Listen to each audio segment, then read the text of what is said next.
715లో కొత్త ఖలీఫా ఆగ్రహానికి గురై మహమ్మద్ కాసిం చెరలో చిత్రహింసలు పడి కుక్క చావటంతో కథ అడ్డం తిరిగింది. కాసిం నిష్క్రమణతో సింధులో అరబ్ పవరు క్షీణించింది. హిందూ తేజం జయసింహ తిరిగి బ్రాహ్మణాబాదును కైవసం చేసుకొని మెల్లిగా బలం పుంజుకున్నాడు. మిగతా కోటలను హిందువులు క్రమేణా ఆక్రమించుకోగలిగారు. కాసిం స్థానంలో సింధుకు గవర్నర్లుగా పంపబడిన వారు తిరుగుబాట్లను తట్టుకోలేక చేతులెత్తేశారు. ఇక చేసేది లేక పరువు దక్కించుకోవటానికి 717లో ఖలీఫా ఉమర్ ఒక బంపర్ ఆఫర్ ఇచ్చాడు.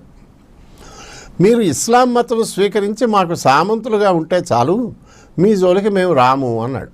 అతడు ఒకందుకంటే హిందూ ప్రముఖులు ఇంకొకందుకు సరే అన్నారు. మతం మారినట్టే మారి కాలు చెయ్యి కూడా తీసుకున్నారు. రక్షణ కట్టుదిట్టాలు అన్నీ అయ్యాక ఖలీఫాకు బెబ్బే అని గర్వాప్సి అయ్యి అందరూ ఎంచక్క స్వధర్మానికి తిరిగి వచ్చారు.